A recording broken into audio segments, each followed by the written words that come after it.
Welcome back, everybody. Today I'm going to teach you how to subtract shapes in Figma. This is an incredibly useful technique when you want to cut out portions of one shape using another, creating unique designs and custom icons without needing complex drawing tools. Let's dive into the process and see how simple it really is. First things first, open your Figma application on your computer.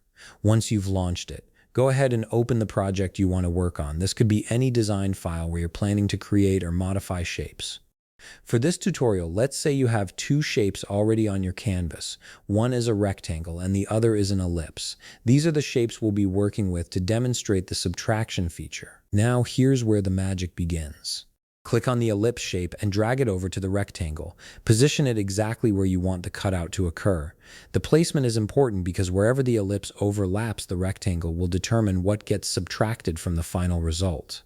Take a moment to adjust the position until it looks just right for your design needs. Next, you need to select both shapes together. You can do this by clicking and dragging to create a selection box around both shapes, or you can click on one shape, then hold down the Shift key and click on the second shape. This will ensure both the rectangle and ellipse are selected simultaneously, which is essential for the next step. Once both shapes are selected, direct your attention to the right side of your screen. Here you'll see a Properties panel with various options. Make sure you're on the Design tab. This is where all your shape properties and boolean operations are located. It's the control center for modifying and combining shapes in Figma. In the Design tab, look for the union icon. Right next to it, you'll see a small arrow pointing down.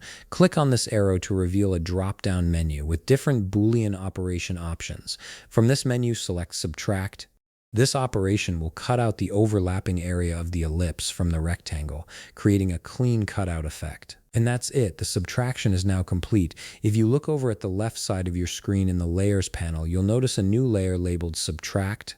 This acts as a group containing your modified shapes, keeping everything organized and allowing you to make further adjustments if needed. You've now successfully subtracted one shape from another in Figma, creating a custom design element that you can use in your projects. If you found this video helpful, please leave a like, subscribe, and see you in the next video.